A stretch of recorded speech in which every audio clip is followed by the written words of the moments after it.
Hey everybody, welcome back to One Mic, and today I'm here to talk about Season 1, Episode 6 of FX's Alien Earth, entitled The Fly.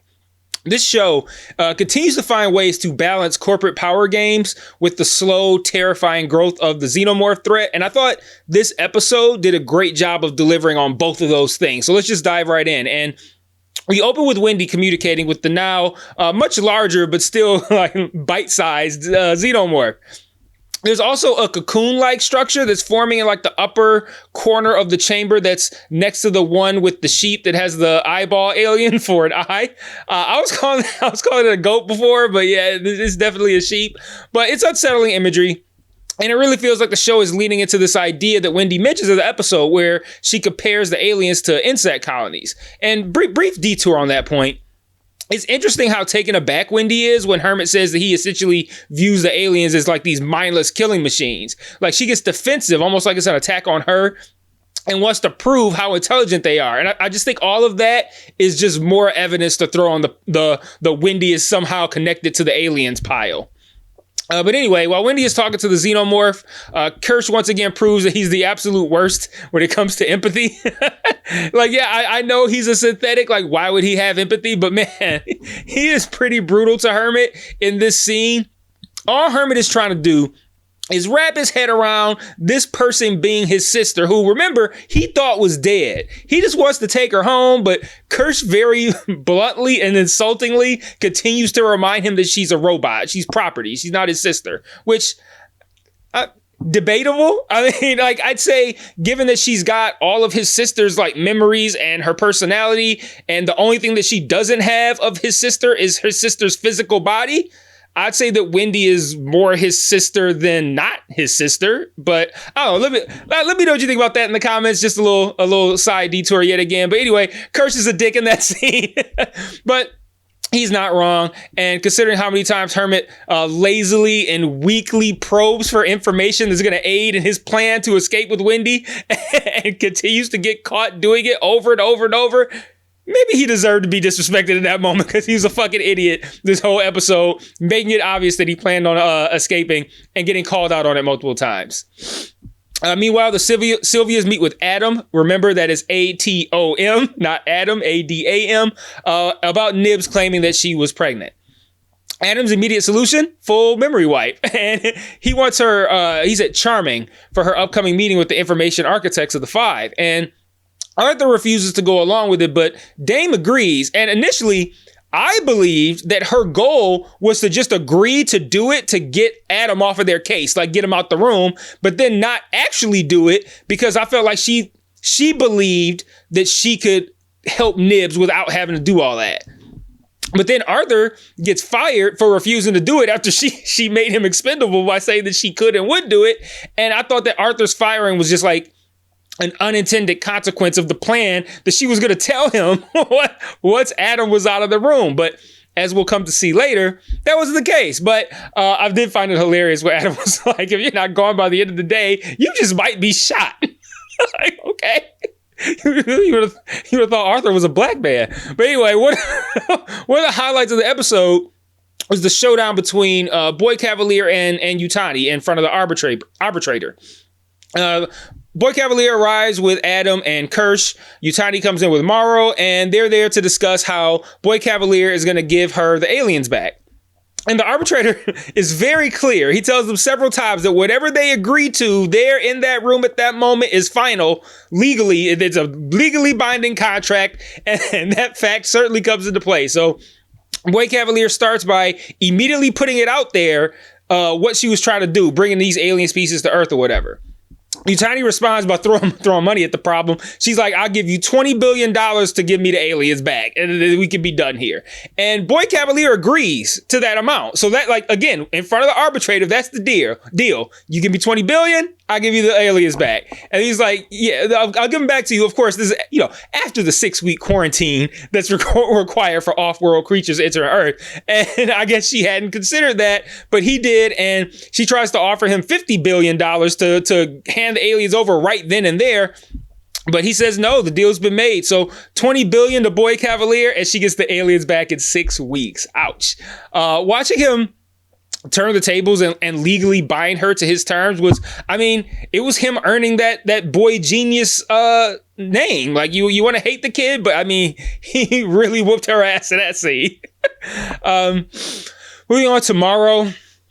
He continues scheming, promising Yutani he can get her a xenomorph within a day by destabilizing the Prodigy facility and exfiltrating in the chaos. Like a very wordy way of saying I'm gonna cause a whole bunch of shit to pop off and sneak out with the aliens. But then we're met with a moment that I didn't realize I wanted until it was happening. Like, I literally paused the episode to go to my notes and get hype.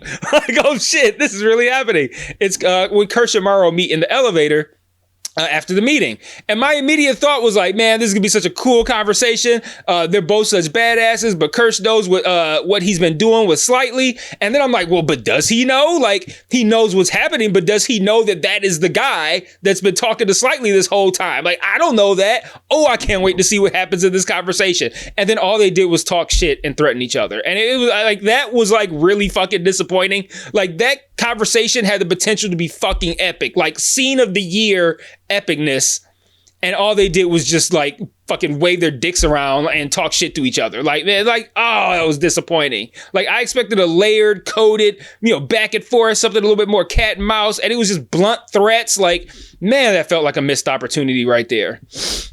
On the flip side, Slightly's whole subplot ramps up when Maro pressures him to lure Hermit to the eggs. Slightly struggles to do it, and Hermit gets pulled away for a patrol mission where he will yet again make it obvious that he plans on sneaking away, and he gets shit on for it, as he deservedly so.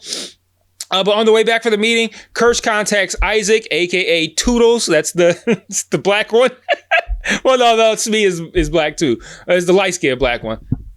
But he tells him to tend to the aliens. And Toodles lies when Kersh asks if Curly is there because he wants to do the job himself. And then he sets out to prove why Kersh should have just called Curly directly. While feeding the aliens, they almost seem to be like watching him, like particularly the sheep. Like that bitch is the ringleader. Like, you gotta keep all your eyes on her too. But one of the doors to the enclosures very suspiciously breaks off in this moment, so Toodles idiotically decides to physically go into the room with the cocoon-like structure that's in the corner while holding the door open with his foot. Very wise, very wise. But this is what happens when you put a child into an adult body. The sheep butts the glass next to him, which legitimately scared the fuck out of me. Like, I jumped onto the roof of my house from inside. I don't even know how I did it. It scared the shit out. Man, I jumped in that moment. But Isaac falls down, the door closes behind him, and it's a wrap after that. I love that scene, man. Straight nightmare fuel. You got the parallel shot of the sheep like calmly eating its meal while these alien flies feast on Isaac, and just it makes you wonder, like, was this planned? Was this orchestrated? I mean, like, there's no way the sheep could have like predicted that Isaac would be stupid enough to go into the enclosure, fully by himself and hold it open with his foot, or that Kersh would even send Isaac in the first place. But like, man, something felt orchestrated about that. And if it was, it would tie back nicely to Wendy's earlier defense of the aliens as being more like organized insect hives than just, mindless predators. And, they might not have known it was Isaac that would be there, but like, that door came off mysteriously. Maybe that was set up. And then it could have been anybody who goes in there, fucks with that door. The sheep butts the door. The same thing happened. Like, it still could have been orchestrated. And it felt like they're building this idea that these aliens are smarter than these, I can't say people, but the people, the synthetics, everybody there is giving them credit for.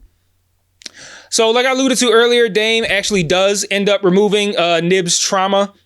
And Wendy immediately sniffs this out during a brief conversation with Nibs and quickly deduces that the Sylvias were responsible. I love the scene where Wendy and Dame argued about this. First of all, I loved how Wendy was pissed that the aliens were getting treated like experiments. And Dame is like, bitch, this is a research facility. Like, all we do is experiment here. The fuck?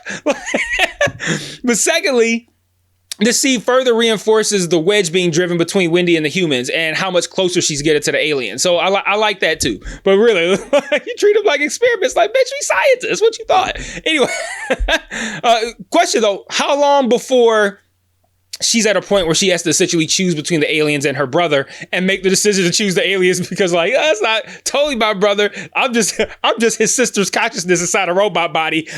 I really fuck with these aliens a little bit more. We'll see. Speaking of Hermit, he goes to meet with Arthur to get some form of assurance that Wendy is safe at Prodigy. He doesn't know that Arthur has been fired, and Arthur does know that he's being recorded / watched. So he says all the right things while writing messages to Hermit telling him to get Wendy the fuck out of there.